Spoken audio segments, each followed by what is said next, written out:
सद्गुरू श्री ब्रह्मचैतन्य महाराज गोंदवलेकर यांचं प्रवचन 7 मे. देहबुद्धीचा त्याग करावा. मानाला कारण अभिमान होय. मी मोठा असे मनाने घेतले म्हणजे मानाची गरज लागते. हा अभिमानच भगवंताच्या आणि आपल्यामध्ये आड येतो. हा अभिमान घालवायला गुरु आज्ञेत राहणे, त्यांना शरण जाणे आणि त्यांनी सांगितलेली साधने करणे हे उपाय आहेत. पण ही साधने निरभिमान झाली पाहिजेत. हा अभिमान फार सूक्ष्म असतो. मी गुरु आज्ञेत राहतो, त्यांनी सांगितलेली साधने करतो, आता माझा अभिमान गेला, हे म्हणणे सुद्धा अभिमानाचेच बोलणे होय. खरे पाहता अभिमान बाळगण्यासारखे आपल्याजवळ आहे तरी काय? शक्ती की पैसा की कीर्ती? जगात आपल्यापेक्षा कितीतरी लोक मोठे आहेत, पण मौज अशी की भिक्षा मागणाऱ्याला सुद्धा मोठा अभिमान असतो.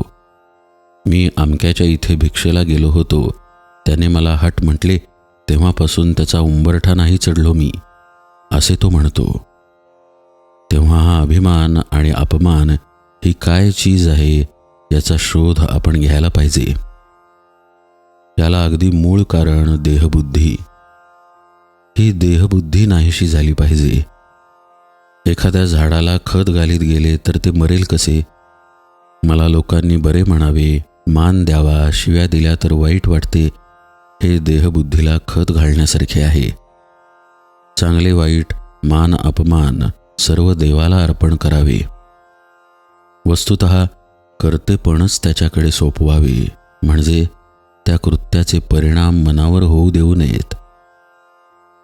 व्यवहारात थोडा अभिमान लागतोच, पण तो केवळ कारणापुरता असावा. वरिष्ठाने नोकरांशी बोलताना अभिमान पाहिजे, पण तो तितक्याच पुरता, त्याचा मनावर परिणाम होऊ देऊ नये. ही देहबुद्धी, हा अभिमान जायला सद्गुरूंचे होऊन राहावे.